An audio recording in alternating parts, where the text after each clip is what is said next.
Josephine County Republican. It is May 31st, 2026. The other day I had a couple interviews, the first of which VG Hoyt with that sad story about her son, the second of which was Ron Lee. And I asked him to come in because he's kind of a local investigative journalist. Actually, he's been that way working on as the investigative journalist for 25 years.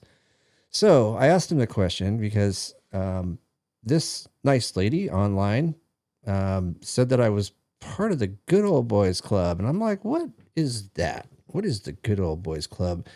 So I was kind of looking into it, and it sort of seemed like, a bit of a conspiracy theory to me. But I decided to dig in, and so I asked Ron. I said, what is this thing? What is it about? So let's get into it. I'm here with Ron Lee. So, Ron, how long have you been in the area? Oh shoot! So I immigrated here in 1996. Whoa, okay. Like October 31st. It was like Halloween. Okay. Yeah. It's a long time ago. Long time. Yeah. My daughter was like just over a month old and had an opportunity to move into the area. I was previously living in Seattle. Okay. And I was born and raised in Reno, Nevada. And so it was a great opportunity to move closer to my parents and, with a new baby and the whole bit. And yeah. Okay. That brought me here back then. And so you were an investigative journalist. yes. For 20 years? Was that 25 years. 25 going years. on 25 years. So I still moonlight with the U.S. Observer and am entertaining the idea of going back full time. The U.S. Observer is actually based here in Grants Pass. It's a nationwide publication. It's freely distributed in areas that need to affect the cases. And so people would reach out to the organization and they would say, hey, I've been wrongly charged with a crime. And we would take them on as a client and go and investigate their case, collect all of the evidence, present that evidence to whatever official could be responsible in changing the prosecution, usually a district attorney or a prosecutor. I would say 80+% of the time they would refuse the hard, cold facts and truth and choose to go after their person anyway.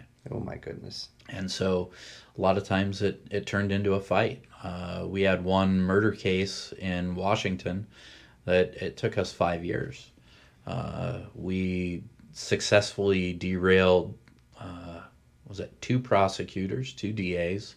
The original DA, he quit under the pressure and took a lower paying job with the state. The guy that replaced him, we successfully led a campaign against his reelection after he was appointed and got somebody new in the department. So I mean, we did a lot of good, a lot of change. It was kind of interesting in that case.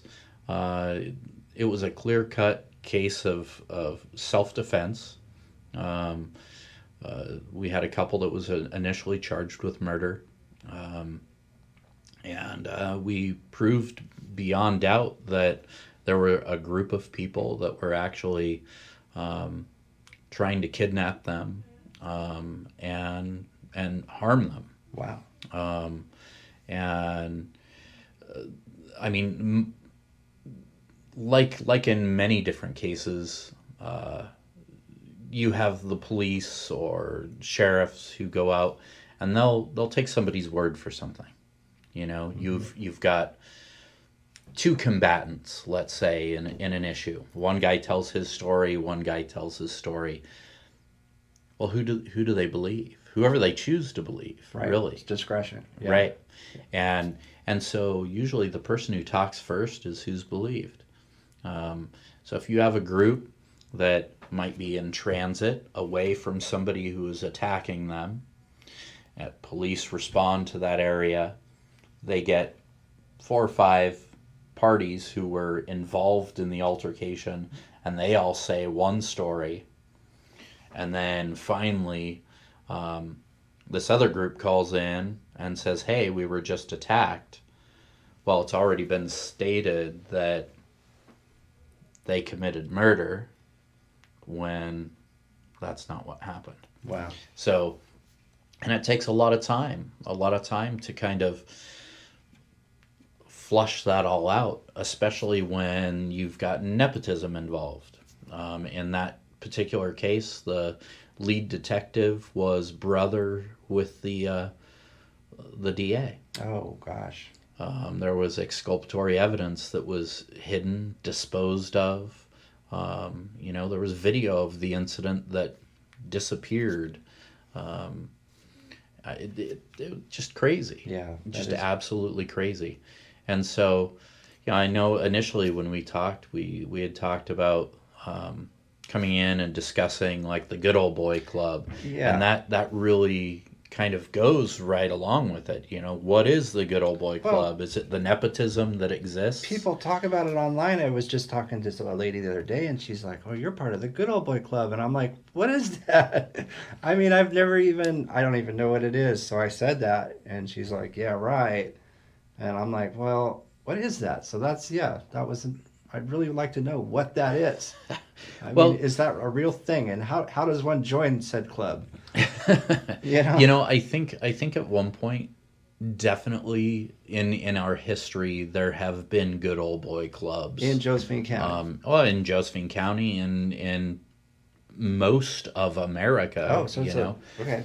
That you have these individuals who get involved in government, and a lot of times they're business owners or whatever, and very influential people, and the people who don't get involved in government can point to them and say they're running everything. A good old boys club. It's a good old boys club. Well, if you don't get involved in government and take that responsibility and take on your civic duty to go do something like that, then you're abdicating your authority over to individuals who do want to do that job. Right. And so if you can say, hey, it's a good old boy club and that's convenient to cast stones, Are there times when there's nepotism, where you've got relatives, you've got where they look out for each other in government?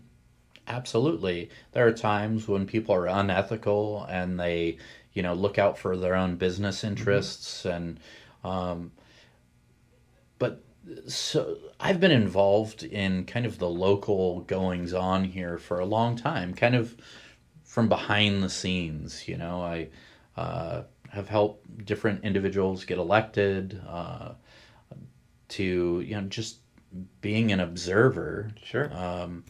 And there isn't this shadow conspiracy group that's like trying to pull the strings or trying to really better themselves.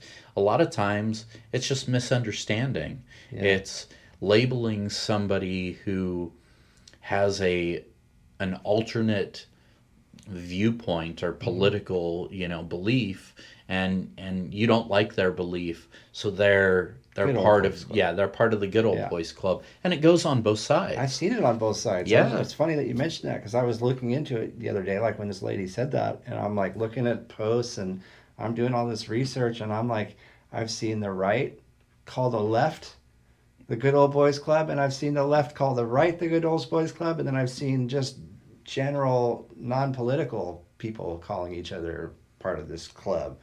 And I'm like, is this a conspiracy theory? What is this? It is. Yeah. It is. Okay. There used to be those individuals who would align themselves with their their companies and their own self-interests and everything, and they were the ones who would get involved. I mean, you think of small towns and that one guy who's like the mayor, and I mean, look at old. I'm going to date myself, like Dukes of Hazzard, you know, and you had the mayor and the sheriff, right, all under his control. That's just not a reality anymore. Okay. Especially now because of social media. Yeah. Because there's so much going on. I would almost venture to say that the good old boy club are the people out there with the social media bats that keep thumping on real hardworking people who want to be involved and want to do their civic duty. Yeah, that's very accurate. I mean, I've seen so much misinformation on social media. It's crazy. Well, they're great at it. There's are groups that are very proficient at saying an untruth that's somewhat believable and constantly restating it, not swaying from it, and the more times that they say it, and it's honestly kind of a it's a dialectic. It's one of the Hegelian dialectic. It's right out of the Communist Manifesto, basically. You know, it's like you say the same thing over and over again, and pretty soon everybody's going to believe it. We've seen that multiple times recently here in Josephine County. Absolutely. And I'm not going to name any situations, but you know, it happens all the time, and it's crazy. I just watch it and I'm like, no, that's not real. You know, here's the data, here's the facts. And, you know, sometimes people will look at that and then they'll still believe the nonsense. It's crazy. Yeah. But it is crazy. Yeah. And that's on so many different levels. I mean, shoot, look at COVID. Yeah. And, you know, oh man, we've got scientific proof that, you know, you need to stand 6 feet apart. Well, now we learn how many years later that all of the people that were like, oh, that's ridiculous, who are called conspiracy theorists, were actually right. Yeah. Yeah. And we knew we were right, and everybody else knew that they were right, that if you stand 6 feet apart or you wear a little cotton mask, you know, that allows the micro droplets to just pass right through. Yeah. That in the Spanish flu era, there was plenty of scientific proof and evidence back then that they wrote up a whole thing. Those masks don't work. No. Yeah. So mysteriously they did for COVID. Yeah. People just get afraid, and I mean I think that's what made them feel more comfortable, more safe, is like. Now, is that the good old boys club that's running things? I mean, you know, another word for it is the swamp. The right? swamp. I've heard that term as well, like draining the swamp. Right. That's Trump's term for it. Deep state. The deep state. Yeah. You know, I think it's all the same thing, and there are levels of truth to it all, and there's a lot of irrationality to it all too. You know, here locally, I would say more of that good old boys club would be more like the county employees, who are shielded behind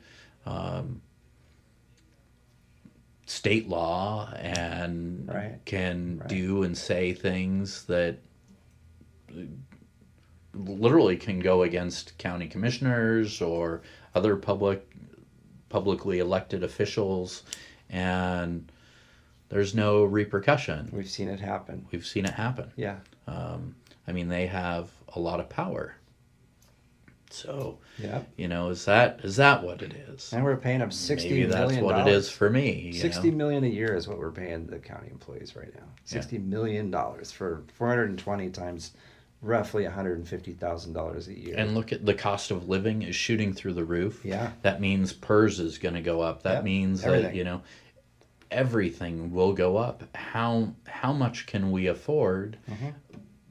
And how much are the commissioners going to increase or want to increase taxes to absorb the new cost for this new level of living? I mean, I mean, I know that things go up. There's like inflation and whatever, but to I don't know what's going on over there. I kind of stopped paying attention to what's currently happening with our new commissioners. So I don't really know. I've heard there was some rumors about hiring like 21 different new employees. I don't know if that's true or not. I'm not exactly certain on numbers. Yeah. I've heard rumor too. Yeah. Of course, there's infighting with everyone. Yeah. That's not accurate or what. And whatever. I don't like to say anything unless I have the data myself. You know what I mean? So even talking about this now, I'm like very hesitant because I don't want to, badmouth anybody ever unless I have the real data. That's kind of my thing. I'm like, I don't want to talk bad about anybody in our community unless they've made a crucial mistake, right? And then I'm like, well, I kind of have to call you out a little bit on this. But yeah, anyway, so Likewise. yeah, good. I mean, that's You know. I mean, that's healthy, I think. Yeah, and that's everyone should strive to be that way, especially people sitting behind keyboards. Yeah, and they'll just call you a Nazi instead of Yeah, debating. have some grace, Right. have a little decorum and I'll admit when I'm wrong online. Same here. I've done it. I've made mistakes. Yeah. I've made big mistakes, and I actually made 3 videos of a gentleman who's Rogan Invisible's leader, and I made these horrible videos about him, Matt Spurlock, and then I deleted those videos and apologized because it was nonsense.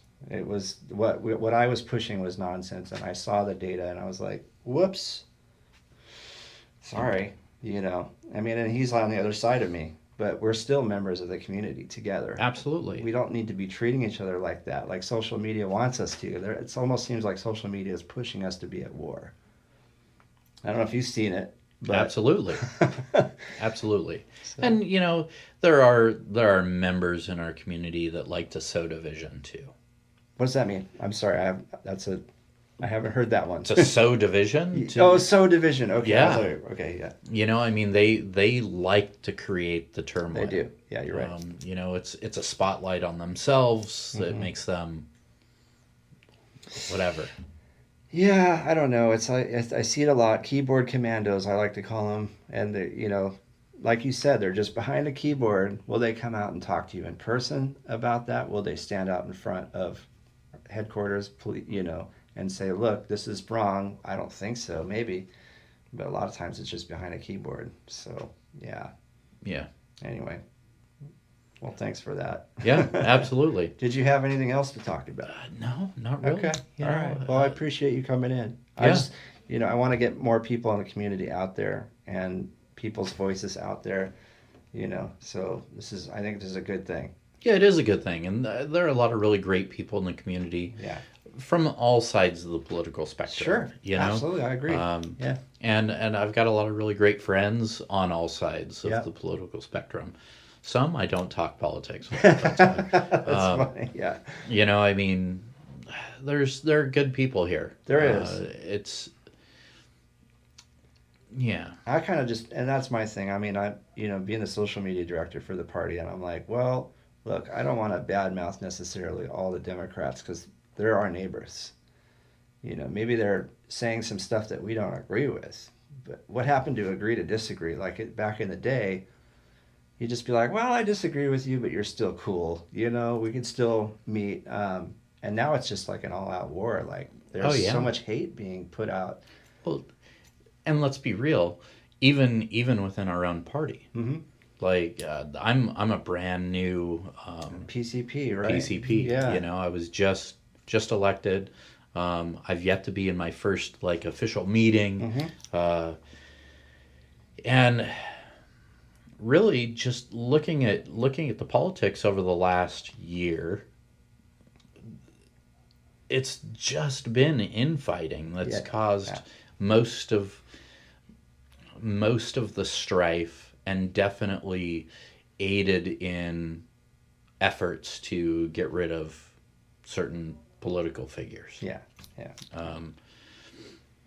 Yep, I've seen it all unfold. I'm pretty new myself. I just became a PCP in August 25. And so I've just been watching it, and I'm so refreshed and relieved. The current executive committee here is such wonderful people, and it's like we started fresh and brand new, and people are still like, whoa, the Josephine County Republican Party, they're, we still got that black eye, this bad reputation, but people need to come down and talk to us and see what we've done. And so I'm glad you're being a part of this. Yeah, absolutely. I really am. And in that vein, I would love to see a lot more outreach to the youth. Same here. I know that's the future. That's kind of what I'm doing. I'm on TikTok, believe it or not. That's awesome. I'm not. Yeah. But we need to go do speeches at schools. Sure. And make it appealing. I mean, right. I personally, I have a lot of libertarian leanings. Mm-hmm. Very fiscally conservative, very conservative in some ways, but hey, ultimately it's the Constitution. You should be able to live your life however you want to live your life if it's not hurting other people. That's right. Yeah. But Ron Paul was amazing when it came to galvanizing the youth in his movement and really making them want to participate. Right. And so I think it would be good to look at what his campaign had done and how to engage the youth in that way. And I think we could definitely do some good things here. I think it would be awesome. Yeah. So, cool. Yeah. Well, thank you, Ron. Appreciate it.